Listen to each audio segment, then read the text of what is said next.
Good evening, everybody, and welcome along to the final part of this Sustainable Sheep Systems webinar series. This is the fifth series, proudly sponsored by the Farm Advisory Service. My name's Hazel Lawton from SAC Consulting, and I'll be your chair tonight. Okay, so as I say, this is the final part of Series 5. So just to do a quick recap of the journey so far, we started off in October with Michael Blanche, who introduced the series and highlighted the importance of valuing our time, and he gave us some tips on how to start making our systems more labour efficient and encourage us to set some 5 and 10-year goals for the future for our businesses. In part 2 last month, we heard from Dr. Claire Morgan-Davies, who gave us a sort of national overview on the labour demands within sheep farms and an insight into how we go about measuring labour, and showed us some ways in which we can monitor tasks within the system, and gave us some tips and tools on how we can achieve labour savings once we've identified what's taken us the time. So we've learned about the practical side of managing labour within our systems, and tonight we're going to conclude with some action. How are we going to put what we've learned into action? Now, normally this slide has 3 things on it about what you're going to learn tonight and what you're going to take away. And tonight this slide is blank. It's down to you. It's really up to you what you're going to take away from tonight. The speakers that we've got, I'll talk about mindsets and attitudes, and that is the barrier to our own ability to change. It's what lets us move forward, and also what inhibits our progress. So tonight it really is, there's not one technical thing that you're going to learn. You will learn from these speakers how they empower people, and you can take away from tonight what you need to. So tonight I am very excited to have these 2 inspirational ladies with us. First of all, many of you may recognise Vic Ballantyne. She's been a part of the series since the start. She's been on a lot of the webinars, and she's kindly hosted our on-farm event in 2024. It was great seeing the system that her and Jason run up in Brora. Whilst we were impressed with the system, what really got me that day was their attitude to labour and the work-life balance. It was really, really refreshing and really impressive, and that's why we've asked Vic here tonight. I think we can all learn something from how they run their system up there. And then wrapping us up tonight, we have Kirsty Ritchie, co-founder of Mind and Mission. Kirsty retrained as a psychotherapist and provides specialist support which transforms families, businesses and communities. And hopefully she's going to transform how you all think about labour on your systems tonight. So without further ado, I'm going to hand you over to Vic. If you want to put your camera on, Vic, and join us. I should say, first of all, that, I'm not here because we're perfect. There's definitely, a lot of things that we still need to improve on. But I think, as a business, we're probably quite good at kind of stepping back and looking at the broader picture, and we're quite happy to speak about that as well. So I guess that's why I'm here tonight. So as you can see, we're up in the very far north of Scotland, in Clynelish Farm in Sutherland, and our kind of little motto is Fab from Forage. We're just a small tenanted farm. We're just 125 hectares, 300 acres, and 100 hectares of that is grass, and the rest is kind of rough. We've got about 100 cows and 500 ewes, and another 120 ewe lambs to the top this year, and we contract farm a couple of 100 ewes up the road as well, which is quite nearby, and that's a useful kind of addition to our business. So that's what we do here. Jason's folks came here in 1982, and they're first generation farmers, and so they came here with not very much and probably not a huge amount of knowledge about sheep farming in the north of Scotland. And I came here, obviously, from Australia in 2006, so I'll have been here nearly 20 years soon. We've done lots of stuff with SRUC and QMS, and we were a monitor farm. So we've been involved in quite a lot of stuff over the years, which has given us lots of great kind of opportunities to learn. We don't have a vision statement written down, but I kind of wish we did. But I think if we were to write something down, it would probably be, that what we're trying to work towards is to farm profitably without subsidy, and to make sure we can save for a comfortable retirement, and also to work a 4-day week. That's something we've kind of had in our plans for a long time, but we're not quite there, but we've been working pretty well towards it. I also run a bed and breakfast in the summer. So Jason is full-time on the farm, and I'm kind of 0.5 when kind of sometimes full-time and sometimes not doing too much. Just depends on the time of year. Finding the balance. I always think balance is probably the key word when we talk about farming, and it's, easy to say and hard to do. And, we don't have kids, and I absolutely appreciate those of you who do. That's a whole other kind of level of finding a balance that gets thrown into the situation. But I've been thinking about it, and I think probably the two parts to it are kind of mindset, and then the kind of practical things you do kind of with that mindset. And it's not just about having holidays. It's about not being stressed. It's about enjoying farming and having time to do your hobbies, or spend with your friends, or just sit and just relax every now and then. The other thing I think is important to acknowledge is that there are financial consequences sometimes to that balance, and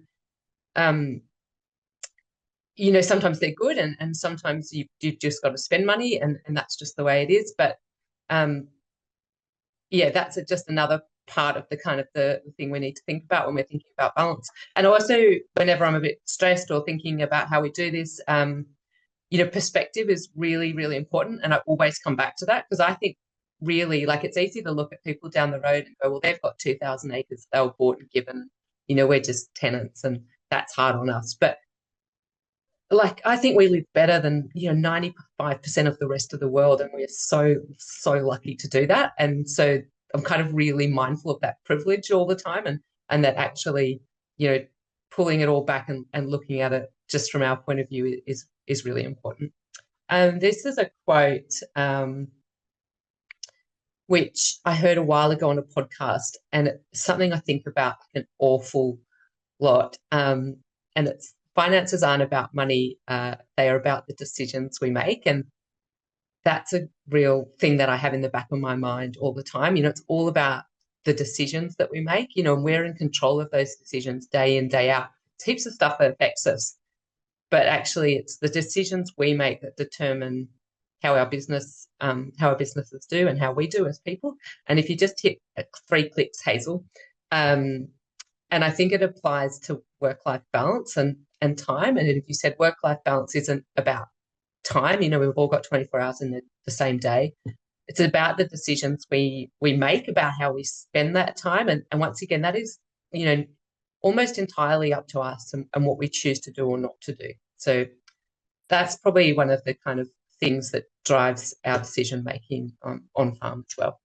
So when I think about mindset's a real thing for us. It's once again, it's that decision. It drives that decision-making process on the farm. And the first one we always come to whenever we're either thinking about doing something or not doing something, or buying something or not buying something, is return on investment. So everything we do, there has to be a return on investment. And that doesn't necessarily need to be a financial return on investment. It can be a time return on investment. It can be a stress return on investment, or it can be an enjoyment return on investment. So, having gates in the right place, or having yards that work, those are things that just make life better. And that return on investment is less stress. Financially, if we're going to spend something, say we're going to put fertilizer on, right? Well, how much more grass are we going to grow? Therefore, how many more animals are we going to graze? And is that worth it? And I'll talk about that a bit more.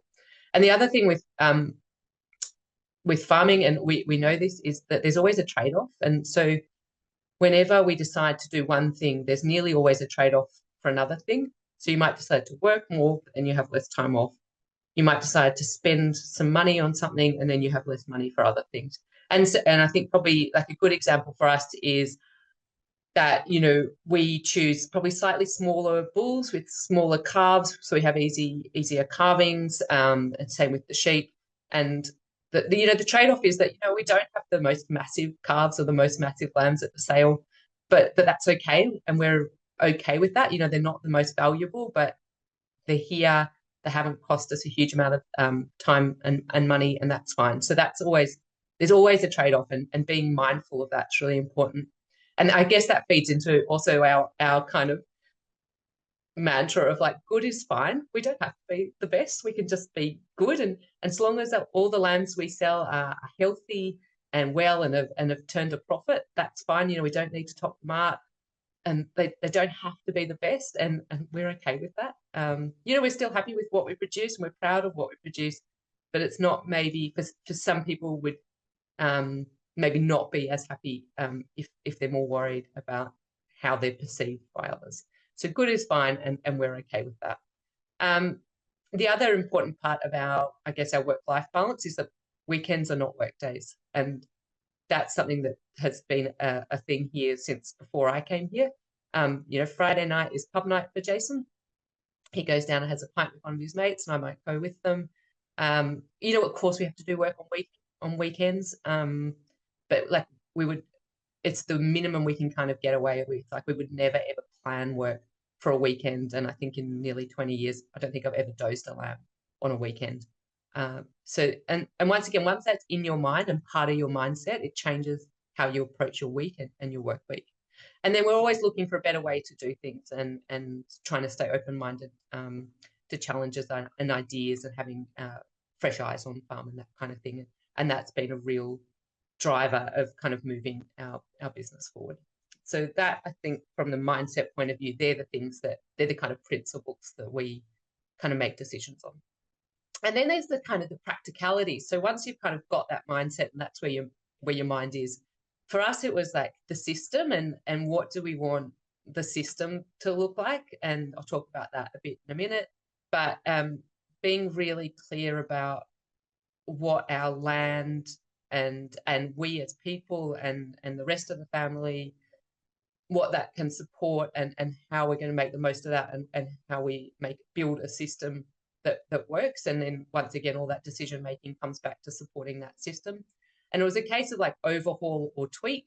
And so we had a pretty massive overhaul originally in 2007, and probably now we're at that tweaking stage. And we've had a few kind of minor overhauls in the years since, but being prepared to do that, and we've had support from Jason's parents to do that, which has obviously been really helpful. So yeah, overhaul or tweak. And then there's that kind of 20-80 rule as well. We start thinking about, what takes up our time. And it's this idea that like 20% of your jobs or your animals seem to take up 80% of your time. So if you can look at those and find out, what's taking up time, what's frustrating you, what can you change, and then kind of what can you delete, or what can we delete? And we've kind of gotten rid of a lot of the stuff we used to do, and that's freed us up to do other things. And what it's really freed us up to do is to do that planning. So we're not firefighting all the time. So the planning that we do around the kitchen table is like absolutely essential to like the success of our business. So,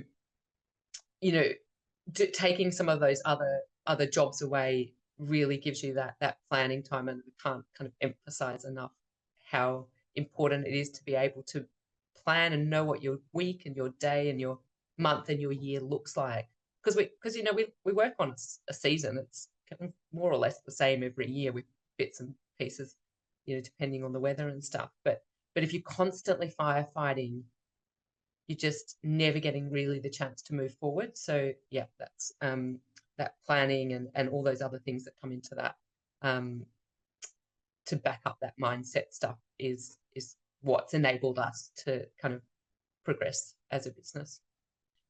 And then, so when we're talking about the sheep system, and if anyone's got any questions, please put them in the chat about this. I can answer more specifics. But I think if you break the system down into one slide, we're a low input, medium output grass system. It's a very simple. Well, plan is for it to be a fairly simple system.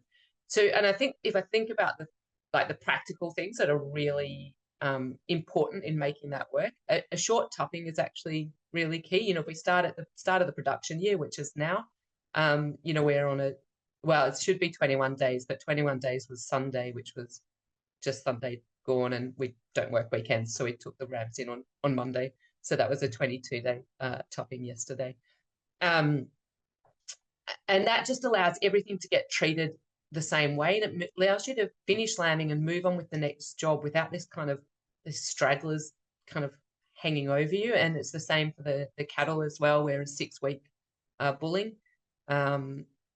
And, you know, we expect to get quite good results from those short joinings. So we stopped concentrate feeding in 2007 and kind of did that without a lot of knowledge or experience. And, you know, it was a bit of a baptism of fire. But anyway, we've kind of perfected that. Or no, maybe not perfected, but we've got a good system now. And that includes not feeding our triplets. And I think we actually get better results. Our sheep are healthier. You know, for the triplets, certainly they're better. And it's obviously a huge labour and cost saving. And to kind of replace that, instead, we just rent grazing off farm, which means we go and look at them a couple of days a week, or we don't look at them at all. Actually, the people who we're grazing from will look at them for us. So, you know, at this time of year, there's actually not very much to do with the sheep, and that's great. And then our results from that are, you know, we're currently kind of 175% scan, 160% weaning, and a kind of 90+% lambing survival. Probably would like to get that scan up to 180, but I wouldn't want to go over that really, because I think you'd then drop your lamb survival and you create more work, and I'm not convinced that it's worth it. So there's that kind of finding that optimal output has been the key thing for us. And that's up from a kind of a 150, 155 scan, you know, 15 years ago. So you know, we're making real progress there. And then the key to it all is that we're, you know, outdoor lambing and calving, and that's a low intervention system. So when I say low intervention, I've decided the sheep don't want to see me before 7 a.m. So I'm up at 6:30. Jason goes and looks at cows at 6. We'll go around 3 times a day. We're close to a village, so we just need to be mindful of public perception when it comes to lambing. But probably we could go around like twice a day, and that would be fine. And, you know, a good round for me is a round where I'm just opening gates and not having to get out and do very much at all. So that's been really key to the whole thing working. And once again, it's having that plenty of grass. So we just leave them be. So if I see a ewe and she's got lambs cuddled up next to her, you know, I'm not going near her. We don't number anything, and I don't move them. They just stay where they are until about 10 days, and then I'll just take out anything that doesn't like. And then following on from that, you know, we do marking, and then we're into a rotational leader follower grazing system, and that kind of allows us to really max out the kind of grass growth on the farm in that May, June, July period. That has been a really good thing for us. It just means we can prioritise the ewes and lambs, and then the cows come in behind and clean up. And that's on a 2-day rotational move. And I think the other thing, which is from a labour perspective and a kind of business, well, a whole business kind of success and planning situation, is that we sell everything, all the lambs, store, and quite early. So even though we're not lambing early, we don't lamb till mid-April. Everything's weaned mid-July, so it's kind of 10 to 12 weeks, and we try and get as much away in that first week in August as we can. And that's either private or to the mart. And then suddenly we've got, you know, 800 lambs off farm, and life is suddenly just a lot easier. And it just gives us that space to breathe, get all the ewes. We go through all the ewes, check their udders, cull them, do whatever we need to do. And it just gives us that space then to sit and do that planning for the next part of the year. So I think that selling store early for us is a really important part of our kind of balance and our labour use.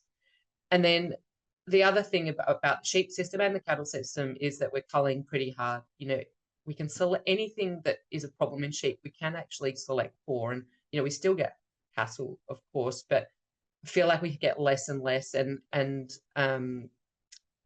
you know, I'm not willing to kind of compromise the whole system for 10% or 5% of sheep that don't fit the system. You know, if 90% of sheep or cattle are thriving in the system that we've created, then I'm not going to suddenly start throwing a whole lot of extra stuff at it to kind of get that 10% to fit. You know, I'm happy to let them drop out of the system. And if you click the button, Hazel, people often ask what's the most important tech on our farm, and it's culling notches. But we also use them as a kind of a warning notch, which creates a B flock. So anything we don't like, anything that hasn't done what it should have done, but maybe isn't quite cullable, gets a warning notch, and that again has moved the kind of progress of the flock on a long way. So you can ask if anyone's got any questions about any of that, let me know. But that's kind of the sheep system really in simple things. So then I guess in the kind of, once again, based on that kind of going back to that decision making and that mindset, what do we do? And one of the big things we do is we maintain and invest in infrastructure. And, you know, we're tenants, and probably people think we're a bit crazy spending the money we spend here. We've spent a lot of money on fencing and troughs and good sheep yards and good cattle yards and the rest of it. And I think it's you can't do your job well if you know the gates aren't in the right place, or you know your fences are falling down. You know, you need animals to be where they're supposed to be, and just investing in that infrastructure is just so important. And one of my favorite quotes is that investing in infrastructure is cheaper than paying a divorce lawyer. So anyone who works with their spouse, that's probably a good one to take on board. And we've put up a lot of subdivision. Once again, that's a real game that was been a real game changer for us. It just allows us to grow so much more grass, and just utilize that grass so much better. And it's the cheapest way you can do things, and it's the easiest way to do things. There's nothing easier than going out, even if it's a Sunday morning, opening a gate, letting 250 ewes and their lambs come through, close the gate behind them, job done. And it's just really, really satisfying. We're not setting up a lot of reels, you know, that's all semi-permanent fencing, so it's set up all the time. So we're not, you know, out there with reels in winter messing about.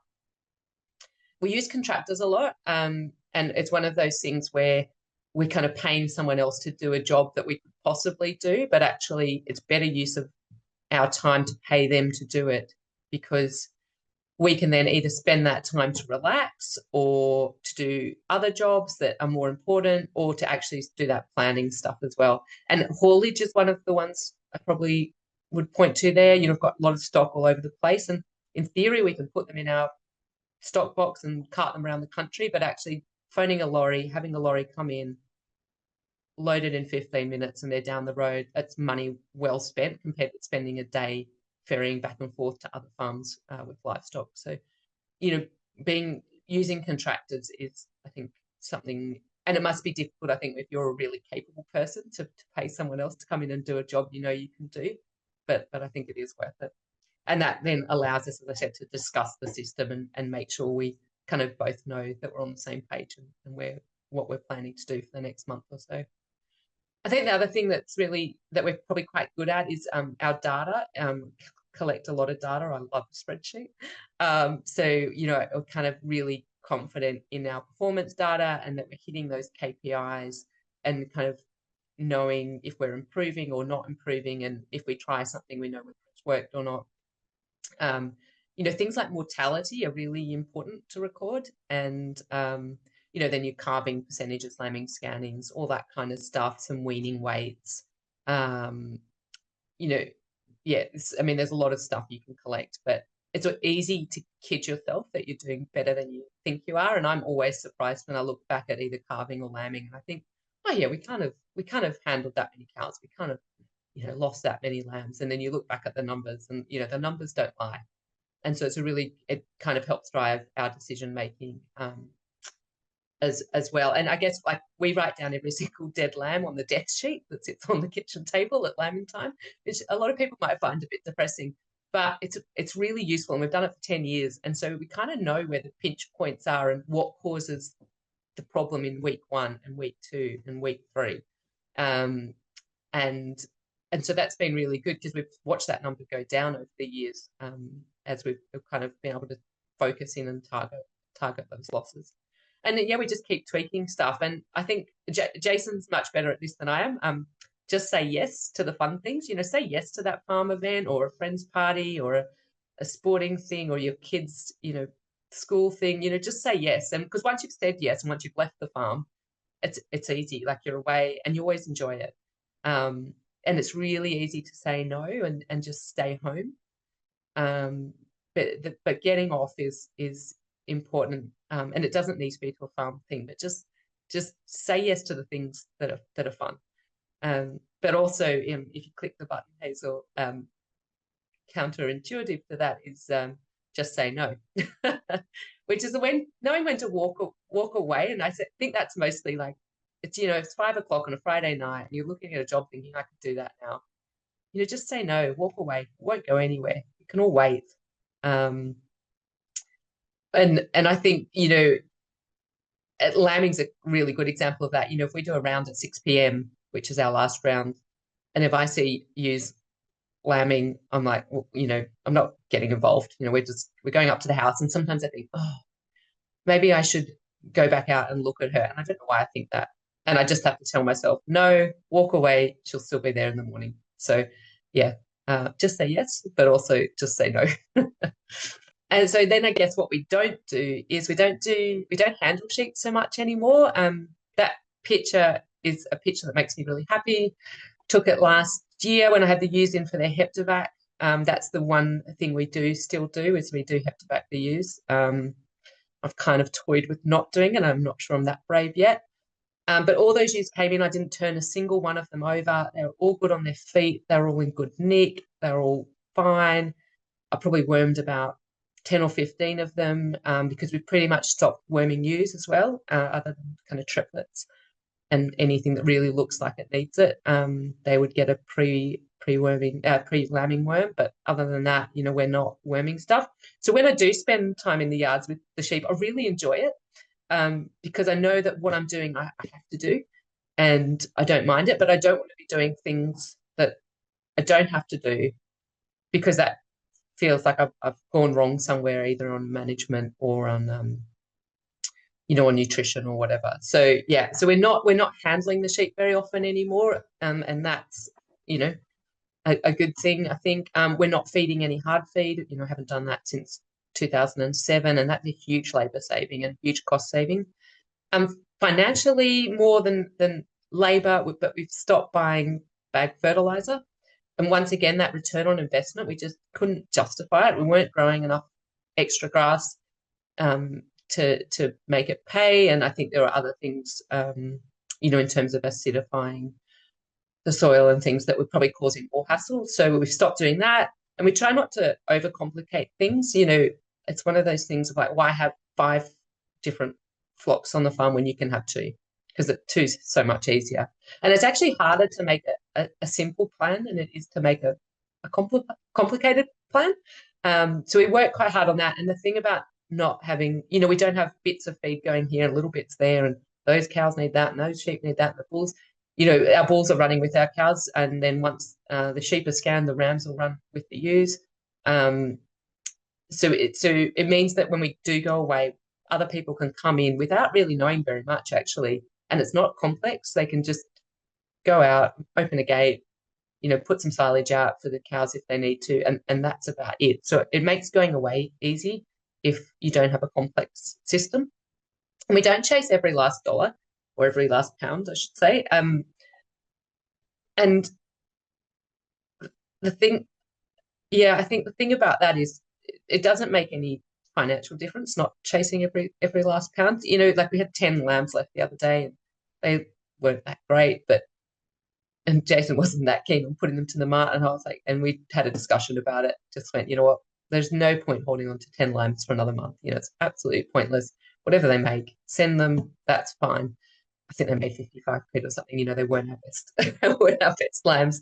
But, against the average of whatever all the others made, it's neither here nor there. So we don't bother chasing every last pound, and we're not interested in putting stuff inside and trying to finish it, do all that kind of thing. We want a simple store system, and that comes again back to making sure the system is what we want to do.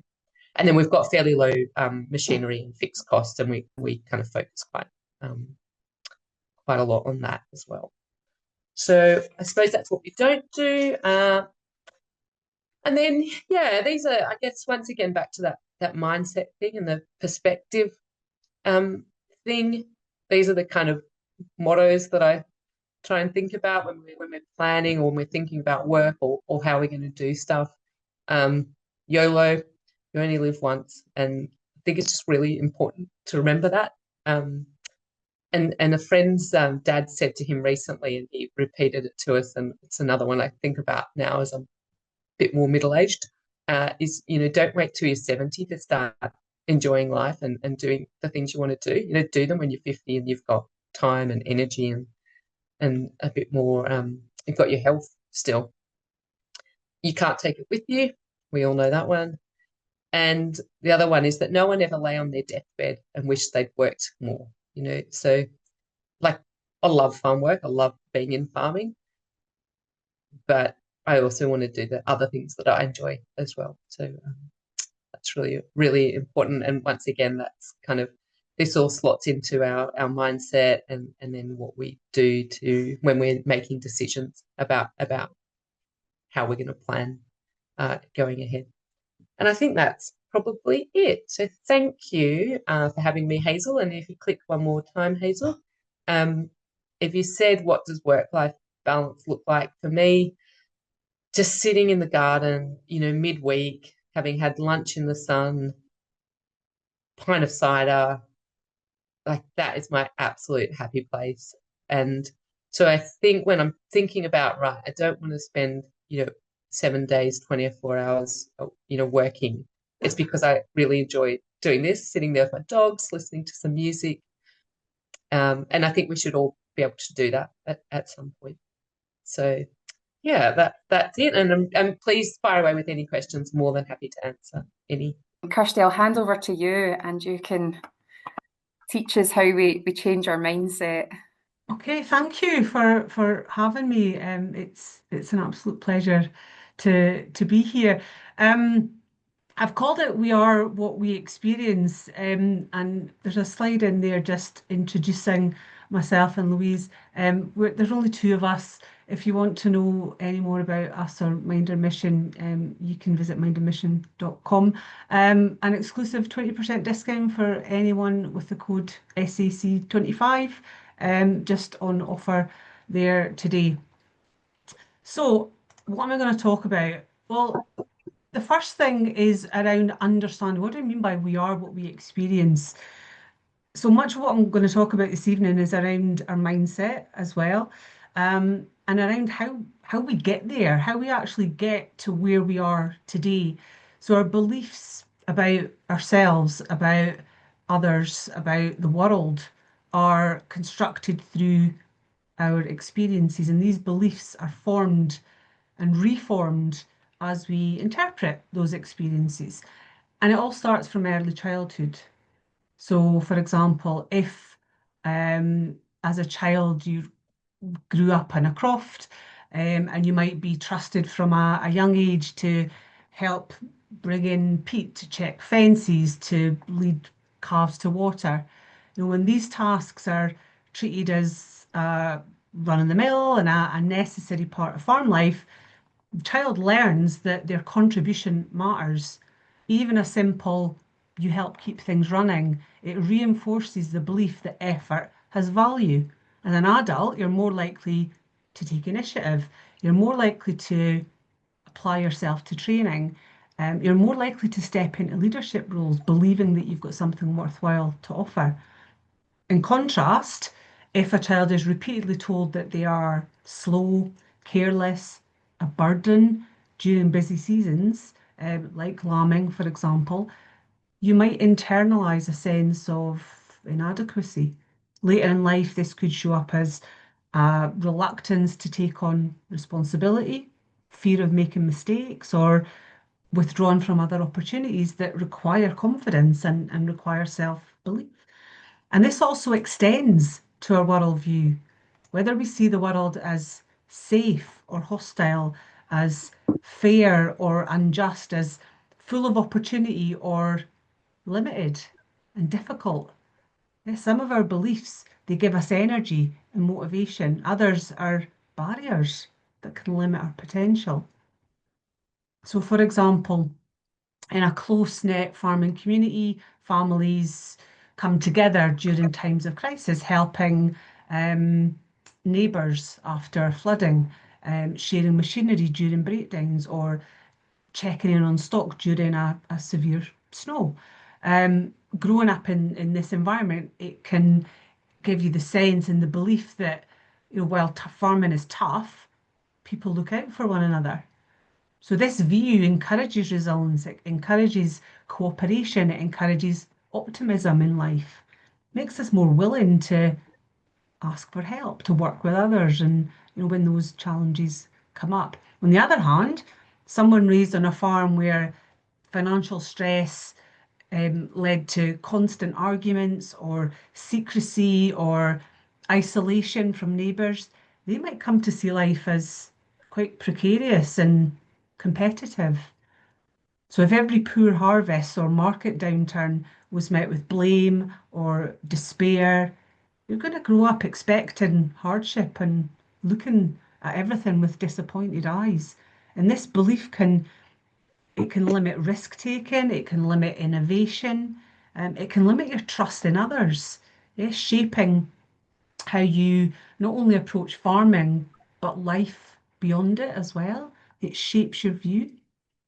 We also think about, there's a theory, it's called attachment theory, and it explains how other relationships teach us connection, trust, intimacy. Yeah, if you spent season after season at your parents' side, sitting on the tractor, helping with livestock, it isn't always parents, whoever looked after you when you were young. If they were consistently present, emotionally available, you're likely to trust others. You're likely to build friendships easily. If you grew up playing mostly on your own, maybe hearing, not just now, I'm busy, most of the time, you might grow up to rely on yourself. You might struggle a little to trust others. It might have made you highly independent. Yeah, and in that, I never even consider asking for help. And then we've got emotional regulation, which, funnily enough, is not about being emotional. Emotional regulation is the skill of understanding what we're feeling and being able to respond to it in a way that isn't overwhelming. And we learn again from early life what emotions mean.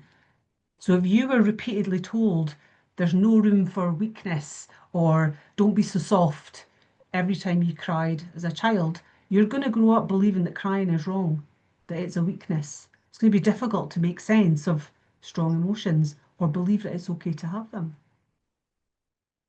We don't come into this world with a manual for how to behave in every single situation.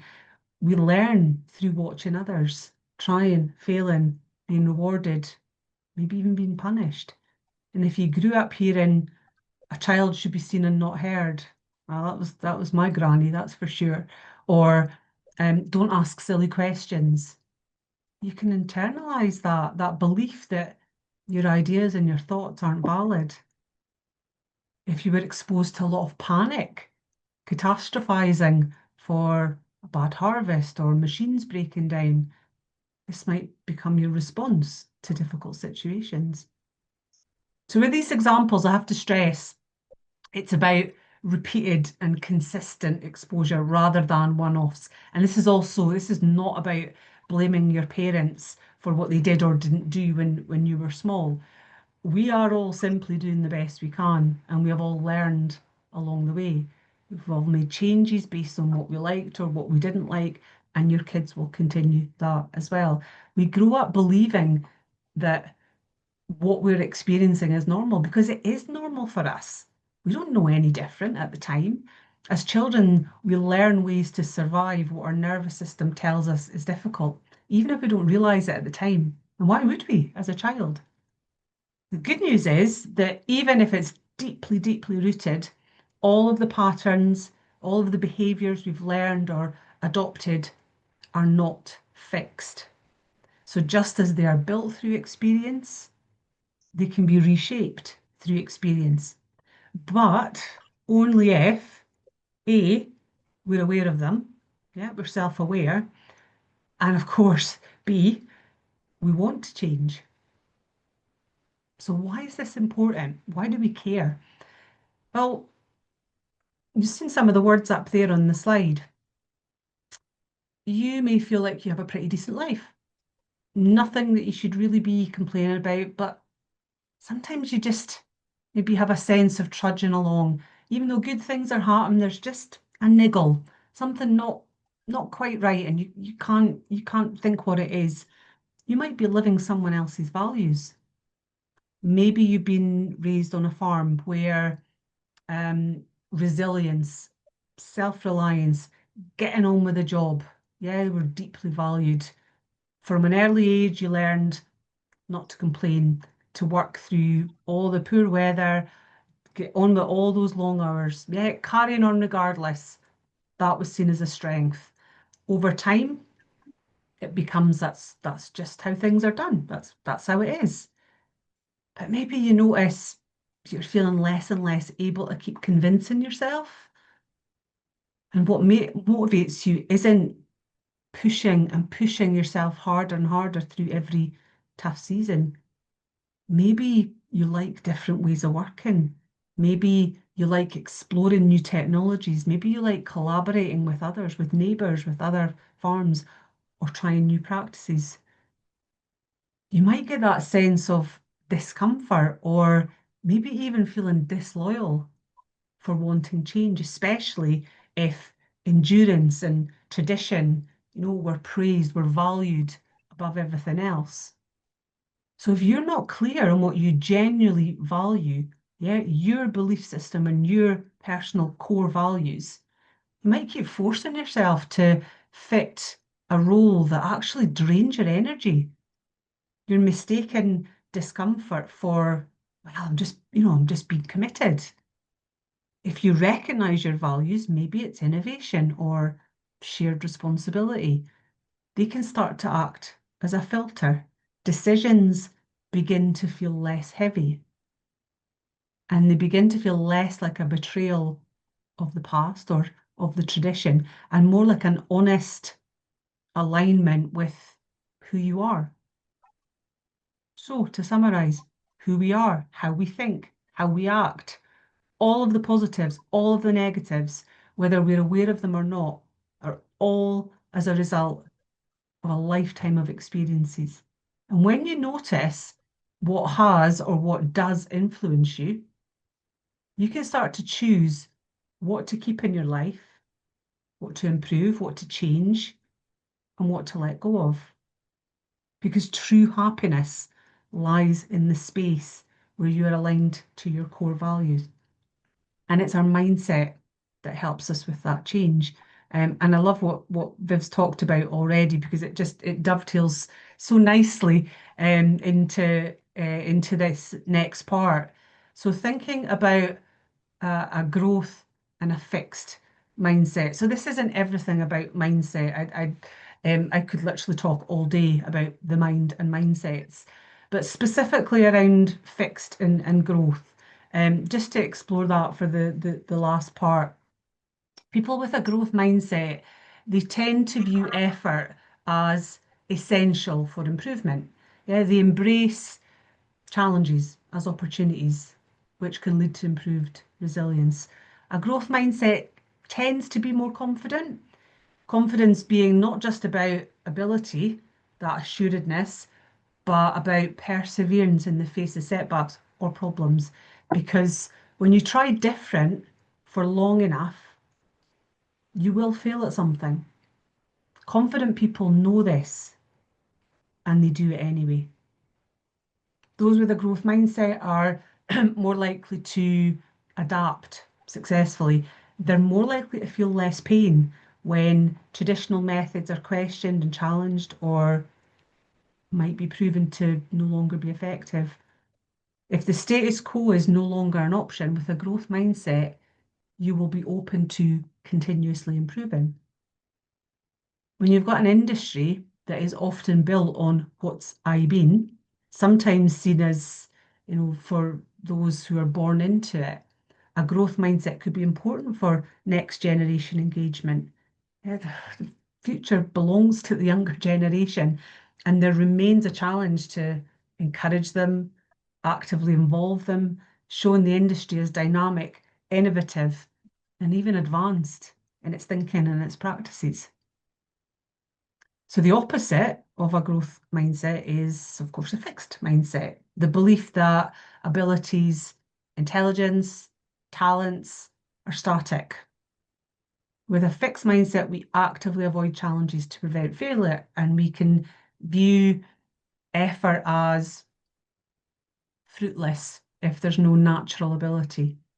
And we can sometimes feel threatened by other success, can tend to give up easier when we're faced with setbacks.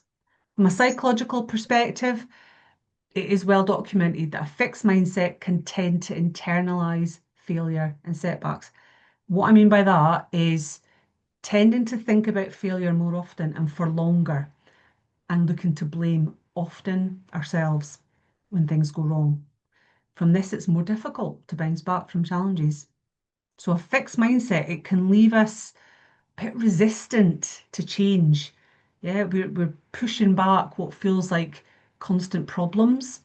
There's often an overwhelm and a sense of everything's being disrupted rather than its progress. And I know what you're thinking, that sounds really negative. But I just want to be clear, we are not 100% one or the other, and neither is one or the other 100% the answer.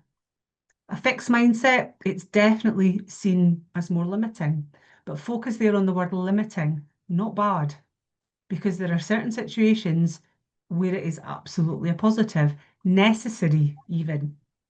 So sometimes process and protocols are more important than continuous improvement. And sometimes expertise negates the need to be thinking innovatively.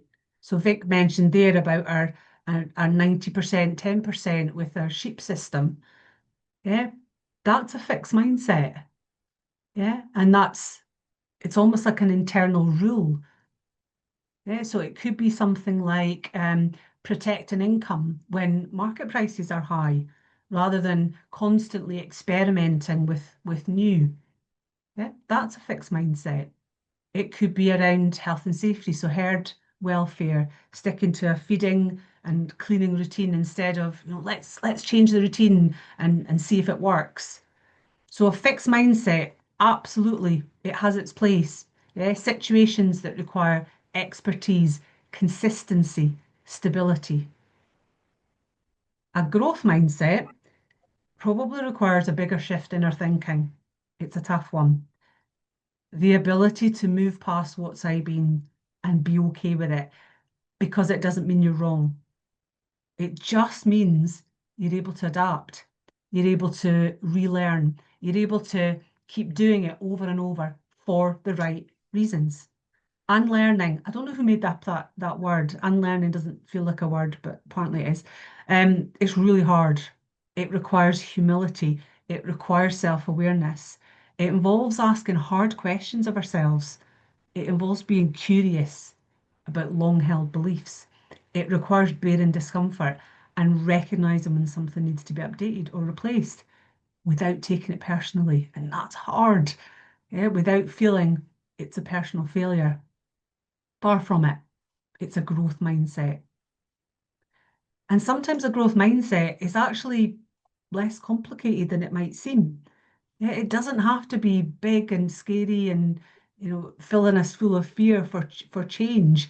It could simply be about experimenting with rotational grazing, learning from different trials. And I think Vic mentioned some of these things that were I was making notes as well, about things being sort of trial and error. Yeah, it didn't quite work. We tried something different. That didn't quite work. We tried it again.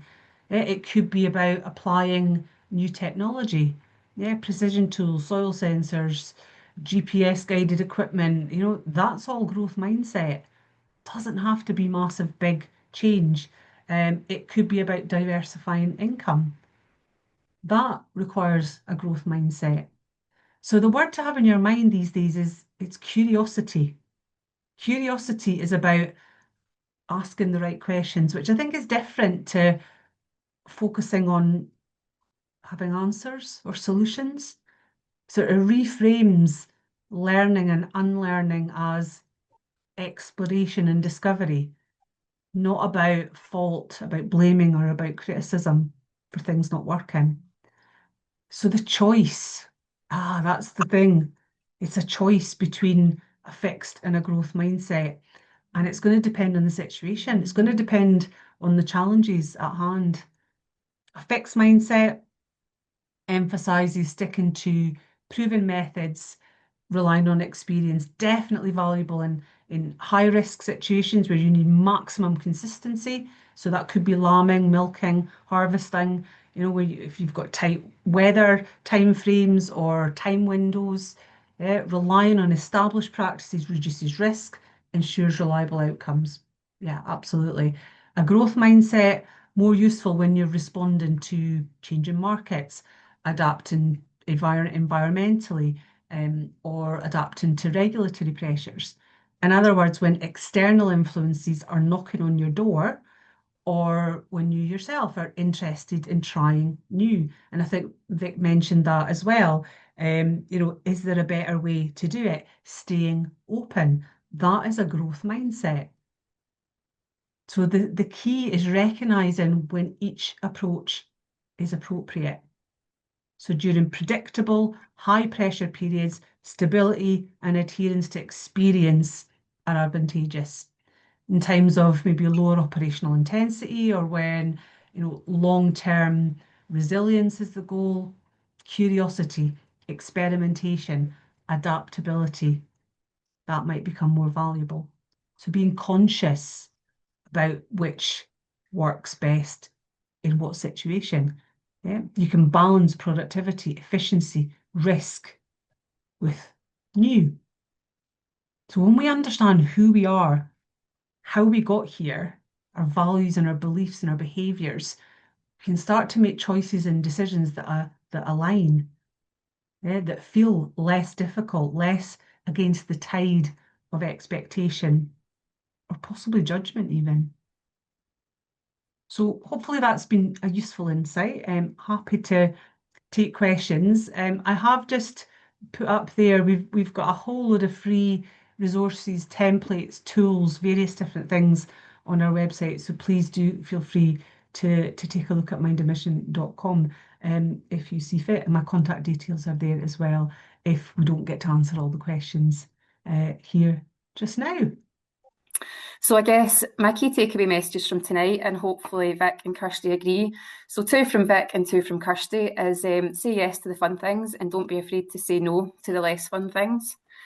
Look at the 80-20 rule and get rid of the stock that don't fit your system if 20% of your problems take up 80% of your time. And from Kirsty's presentation, revisit and recognise your core values. What do you want? What makes you happy? And where are you going? And I think that be curious was really powerful. Always be open to adapting. Thank you all for joining, and we will be back in 2026.